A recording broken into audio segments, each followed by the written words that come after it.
First and foremost, condolences to Phillip McQueeney's friends and family. Any time a life is lost, it's a utter tragedy. Now, a violent bully was told that he would be jailed for 9.5 years at Newcastle Crown Court. Now let that sink in. 9.5 years after he had taken his girlfriend's brother's life.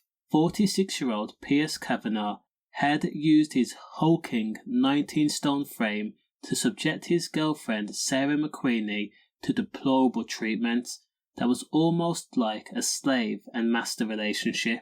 Sarah had been struck by Pearse previously, multiple times, to the point that this was normal. She was told what to wear, who she could and could not speak to, how to speak and how to act and how to be a mother. Now Sarah was so downtrodden that she could not even see that she was a victim of DV.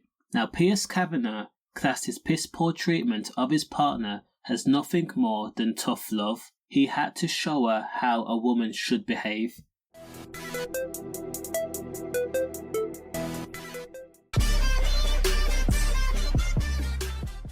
However, things passed the point of no return when the court heard that 46-year-old madman Pearse Kavanagh had bulldozed Sarah in front of her frail and sick brother, 40-year-old Phillip.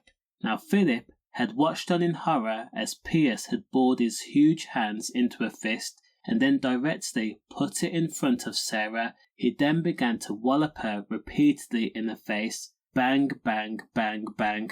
Bear this in mind. Pearse was a hulk of a man, an imposing figure. He weighed 19 stones. He was a small giant.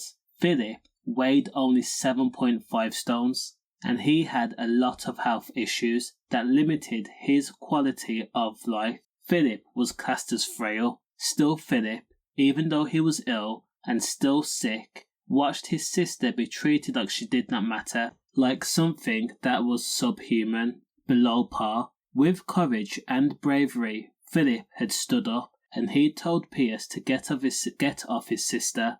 Now Pearse's eyes widened in disbelief, believing who was Phillip speaking to. He could not believe that Phillip actually raised his voice. So confused and taken back and stunned, every emotion flitted across Pearse's face, before Pearse then got angry once again. In such swift motion and with purpose, Pearse then turned around and he landed a huge strike on Phillip with such force that Phillip's internal organs were torn. Now Pearse knew that Sarah's brother was very, very sick, very ill, but that did not stop the madman from landing devastating blows to Phillip's abdomen. To make matters worse, Pearse and Phillip were actually on good terms with each other. The two would often drink together in Sarah's South Shields home, even if Sarah was out. Now the two men had bonded over things like football and drink, and they always had a laugh and would partake in what you would call banter, where they were addicted to a certain degree. Now Pearse had struck and booted Phillip so hard that it caused Phillip's liver to tear and red flowed internally. It proved devastating. Now Sarah had been so downtrodden, as I said again, that she could not realise that she was a victim. It took for Phillip to be caged by her own boyfriend and the father of her child to get professional help.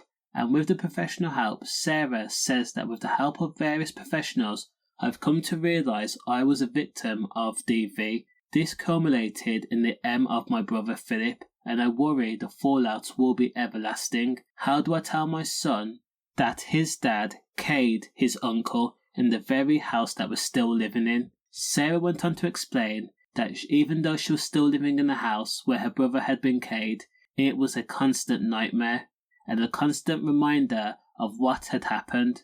Now sadly, Sarah had her own issues and vices, and that was, just like Pearse and Phillip, the drink. They were all alcoholics. Now Sarah told the court in her impact statement, Phillip's last words will haunt me forever. After we had both been struck, he looked me in the eyes and says, "Get away from him, just go sis." Now reports indicate that Pearse and Sarah had begun their relationship in 2019. The controlling and coercive behaviour started almost immediately, and then by 2021, the couple had welcomed a son into the world, even though, to be quite frank, the mum and dad should not have been parents. And by 2022, the relationship was turbulent, horrible, and lacked any form or sentiment of love and any form of unity. Pearse had been arrested for previously striking Sarah, and police had included bail conditions that subjected Pearse from actually contacting Sarah. He was told to keep away from her and also not to visit the address. However, Pearse did not stop going over to see Sarah McQueeney whenever he liked, and Sarah McQueeney did not stop Pearse either.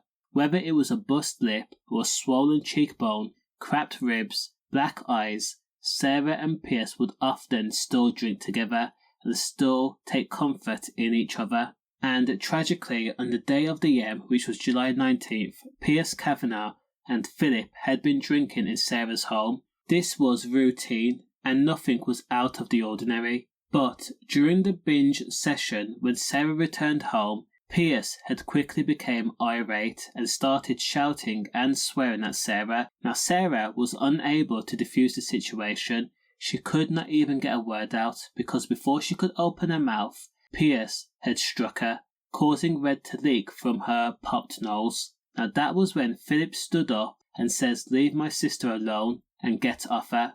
Phillip, who was very sick and should not have consumed drink, was actually drunk, very drunk. However, he posed no harm to Pearse. Again, he only weighed 7.5 stones.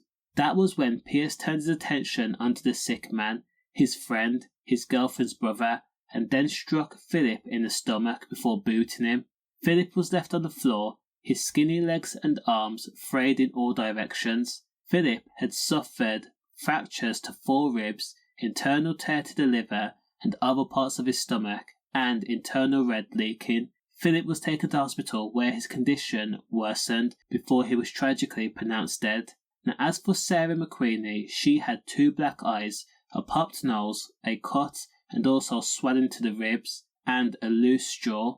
When Pearse was arrested by police, he was quick to admit what he had done to Sarah and explained that he had just lost his cool for a split second. He also tried to minimize the situation. However, when it soon emerged that sadly and tragically Phillip was now dead, Pearse claimed that this was not his fault. Consider it self-defense. Pearse Kavanagh concocted a weak excuse, saying that Phillip had picked up a bottle. Pearse, being afraid, felt no other option but to defend himself, out of fear of being injured, and it resulted in him striking Phillip. Now in court, Pearse's defence team tried to cater to the jury and the judge's good nature and heart by admitting that he was an addict and explaining that Pearse was working hard on improving himself for the better and becoming a better member of society. However, neither the judge nor the jury were moved by the pitiful excuses, and the court found Pearse Kavanagh guilty of manslaughter.